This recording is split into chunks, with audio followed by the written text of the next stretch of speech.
has many interests, of which I have forgotten. Let's have a look, Andrea. Well, Vikings, basically. Vikings, of course it's Vikings. Excavations in Sweden and Germany. You've been very busy, and you're doing a BA in Viking Studies at Nottingham. Have you finished that already? That's Oh yes. I'm on the AMLET now. Of course you are, and you're also a freelance author and translator. Yeah. A very busy lady. Okay, and what is it you're going to talk to us today about, Andrea? Today I'm going to talk about 3 different Viking sort of fan clubs Excellent. in the 19th and early 20th century. I'll leave it up to you. So, in the 19th and early 20th century Europe, interest in the Viking Age resulted in the foundation of countless Viking clubs and societies. However, although they were interested in the same field, at least on the surface, these societies developed very differently. In the following, the foundation and development of 3 such societies shall be compared. The Swedish Götiska Förbundet, or Gtish Society, the British Viking Club, and the German Thule-Gesellschaft. The reason for picking these 3 is that they illustrate the very different aspects of how the Vikings were used in Europe during this period. First, let me talk about Gtiska Frbundet in Sweden. So these were some of the founding members. Scandinavia was the first region where people became interested in the ancient North. In 1809, Sweden lost a large proportion of its empire and had to find a new identity as a national Swedish kingdom. In 1811, former students of the University at Uppsala founded Gtiska Frbundet in order to explore the Swedish past and, as Molin puts it, give the Swedish people a sense of unity, a people with a common history, a relevant present and a possible future. Already in its first year of existence, the society started publishing its journal Iduna, which contained scientific articles on historic monuments as well as nationalistic poems. However, the society was not only interested in monument research, it also studied Swedish folk tradition in order to create a romanticized all-Swedish version of the past. Already in 1811, co-founder Erik Gustaf Geyer wrote, I allmänhet talat så borde bergsguidestycken ingivna av kärlek till fornåldern lämpligen finna rum I en skrift vars föremål för det första är att väcka en sådan kärlek. Now in English. Generally speaking, songs filled with love for the past should well find room in a publication whose primary goal is to awaken such a love. Consequently, for the Gtiska Frbundet, the promotion of Swedish folk music became equally important to their historic research. Nordic music and sagas were supposed to convey character traits which the Nordic race, including the exclusively male society's members, had carried since the Viking Age: good health, intelligence, and natural strength. In addition, the society tried to replace the Greek gods, and now it becomes a bit funny, which had become popular in art during the epoch of classicism with their northern counterparts. This led, for example, to a competition in 1817 for depictions of the Norse gods in visual arts. The works that were submitted to Gtiska Frbundet had striking similarities in style and fashion with their Greek antitypes, but were nevertheless perceived as proper Nordic artworks. This shows that despite their official focus on research and ancient monuments, the founders of the Gtiska Frbundet were trying to establish an idealized Nordic past, not a true representation of the Viking Age realities. The work of Gtiska Frbundet during the first half of the 19th century in Sweden was so influential that the entire epoch is now called Göticism. However, when interest in the Viking Age dwindled in the 1840s, and additionally, founding member Jakob Adlercreutz died in 1844, the society was officially dissolved and its library handed over to the Swedish National Archive, Riksarkivet. Nevertheless, a romanticized view of the Viking past remained popular throughout Sweden. Now on to Britain. While interest in Sweden already dwindled, the Viking Age became a popular subject of research in Britain. In the course of the 19th century, many men from the Northern Isles, around here, had moved to London and in order to preserve their heritage, founded the Orkney and Shetland Society. In 1892, members of this society decided that, a branch of the society be formed of a social and literary character. About 40 members thus founded what they simply called Viking Club and met monthly, primarily to discuss Orkney and Shetland literature. However, there was a political motivation behind this club too.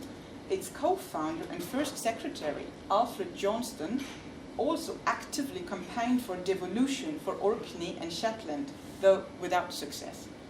He even drafted a constitution for the Northern Isles independence, drawing back on Norse institutions like the Althing, and when he could not get support for his ideas, he used the same terms to rename the board positions in the Viking Club. This shows that even though in its official aims the Viking Club was a literary society, the motives for its foundation were somewhat political too. In 1894, the club gave itself a new constitution which contained many Old Norse terms and positioned it primarily as a literary study club. However, it received considerable ridicule in the press for using these Viking names. Nevertheless, the Viking Club continued its work, introducing an annual dinner and regularly publishing the Saga book, which contained papers on Norse literature and saga translations.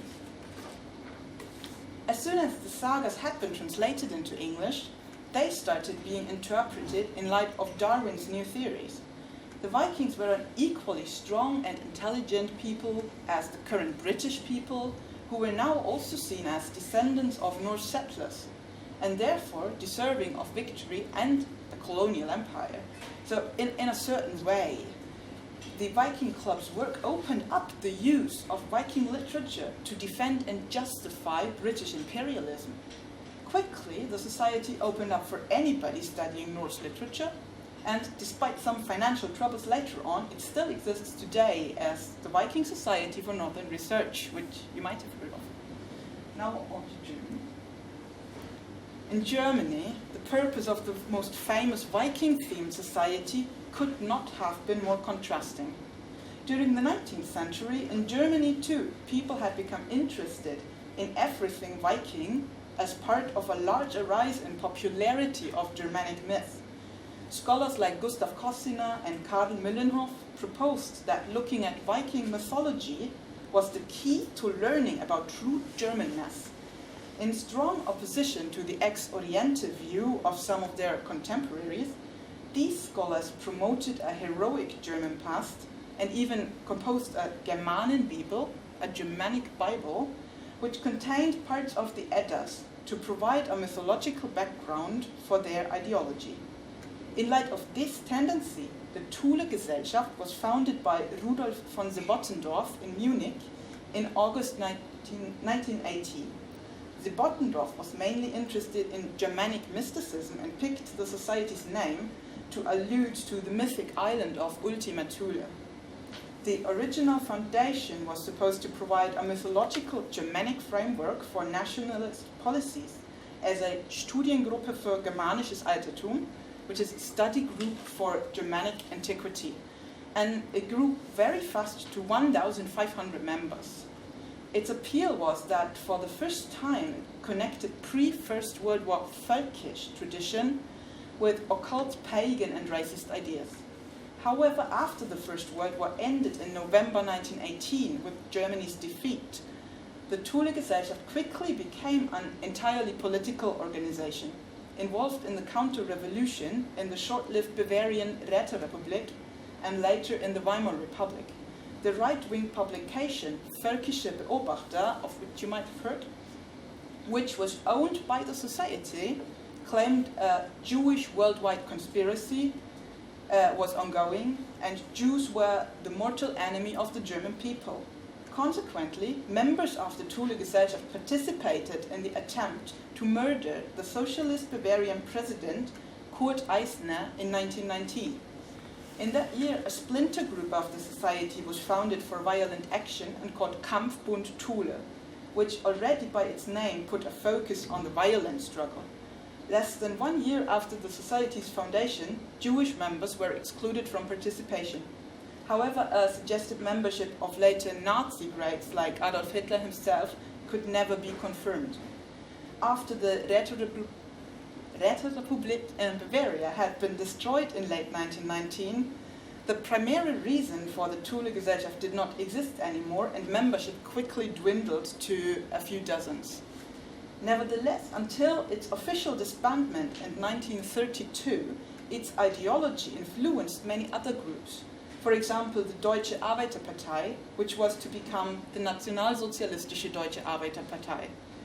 Generally, it must be cited that, compared to other Viking societies of its time, the ThuleGesellschaft was never focused on research, but merely looked at the Viking Age to provide a mythological backdrop for a racist ideology, and thus laid the ground for what was to become the ideology of National Socialism in Germany. It is striking that most members of the Thule Society were academics, aristocrats, and businessmen. Now, this is just a suggestion by me. Possibly many of them first joined the society out of a true interest for Germanic antiquity, and were then caught and seduced by the racist propaganda the society wove into its publications. So this short summary of the three Viking societies shows just how differently they developed. National romanticism and folk songs in Sweden, scientific interest in saga literature in Britain, and esotericism paired with violent racism in Germany. So how could this happen? Generally, this illustrates how the Viking societies of 19th and early 20th century Europe mirror wider political developments. They all have in common that people started looking into the past in order to discover an identity for themselves. It certainly is not a coincidence that the long 19th century saw both the creation of nation-states and rising interest in the past in the Scandinavian and German-speaking countries. However, the ideologies that the perceived past was used to support were very different.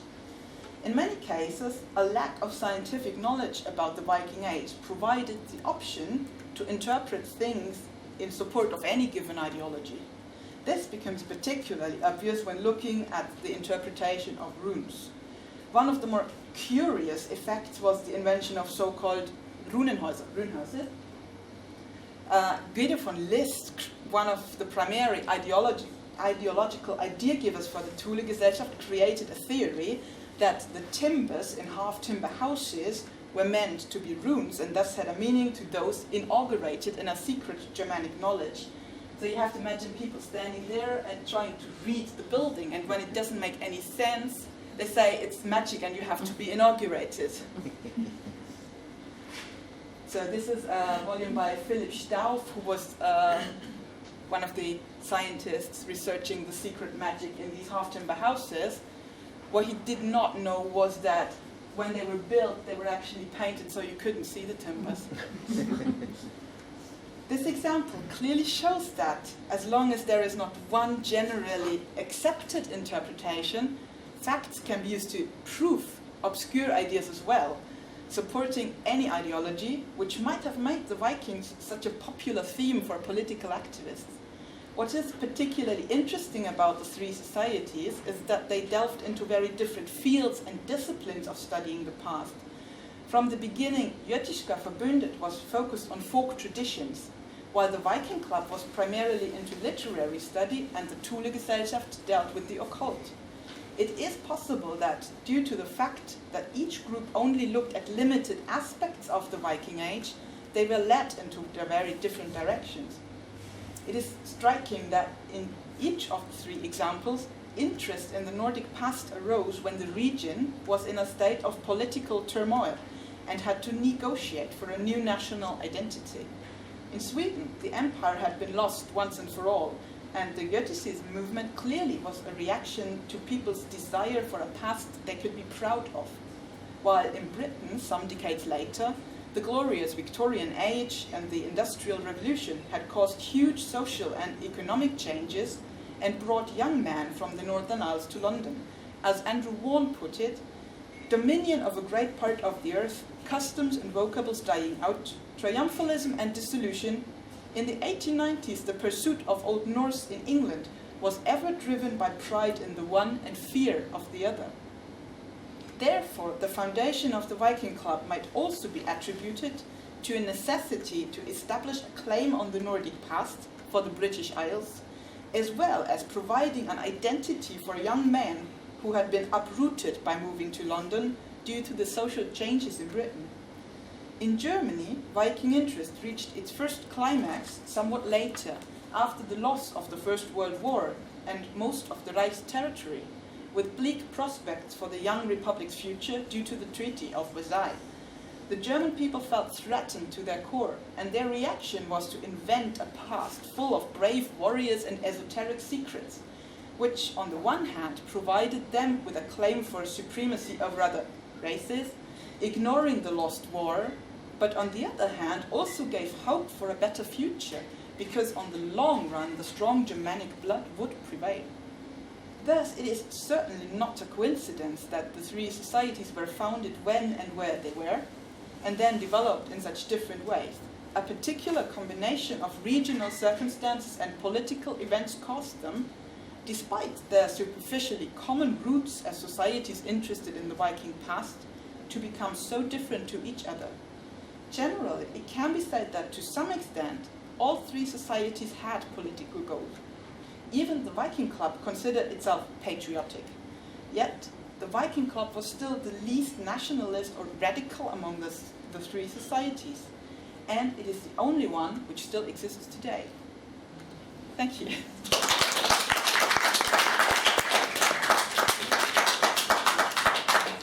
It's very interesting, Andrea. I particularly like the rune houses. I hadn't actually heard of them before. Yeah, I'm doing more work on that for my dissertation now, and it's really interesting and somewhat funny thinking of them standing there and trying to read the buildings. Yes, big ways. Does anyone have any questions for Andrea?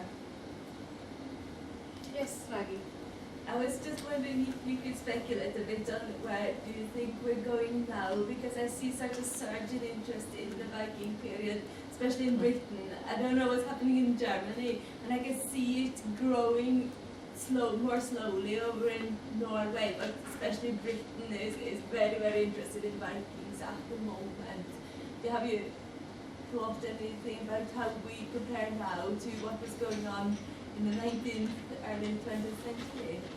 I'm currently, for my dissertation, I'm looking at modern use of runes, particularly by right-wing extremists all over Europe. And in the beginning, I looked at the entire issue in isolation as an after World War II thing. But now I'm finding that more and more is going back actually to these publications. And people in Germany are starting to refer back to this. So there's a lot of networking between actual right-wing extremists and esotericism. And they want to recreate a Germanic religion. And it's going on in Germany very much. But I haven't really finished the research on it, so I don't want to speculate too much. I'm thinking of fringes versus mainstream, because this has been on the fringes all the time, or for as long as I've been aware anyway. There have been people who've been kind of esoterically interested in these things, but now with that new interest in Vikings, is that kind of stuff also becoming more mainstream, or is it still fringy? I think one thing is that due to the new TV series Vikings and so on, they are very much in the public eye. So people who are on the fringes can actually talk about it openly now without being ridiculized. And I think that's very much part of it. So being interested in the Vikings is becoming more mainstream due to the media output. There are more exhibitions, there are popular science books on the Vikings. So the fringes are sort of drifting a bit more towards the center, I get the impression. But I must say that my research is focusing a lot on Germany at the moment, so I haven't really collected enough data to say anything about the Scandinavian countries. One thing that was surprising for me is that in France, there are a lot of runic graffitis on synagogues and mosques at the moment, and that's a very recent development. Scary. And, yeah. Yeah. There are also people in different countries are using different runes at the moment. For example, in Germany and Austria, they are mainly using the SS runes, whereas in France and in Denmark, they're using the Odal runes. And I'm currently looking into why that is, and a lot actually goes back all the way to these developments. So one last quick question, Gudrun. Yeah, I was just going to ask about computer games. Do you know whether there's a lot of them drawing upon the Viking heritage and runes? I'm sorry, I'm very bad with computers, and I decided to mainly limit myself. Computer-wise, I just look at the use of runes in right-wing Facebook groups and in these kinds of publications, because I'm only permitted 15,000 words in the dissertation, so I have to make a stop somewhere. And I'm not very good with computers and never played. It's a very alien world for me, unfortunately. But I would guess there must be something. I think we're going to have to stick to time and move on, but thank you, Andrea. That was wonderful.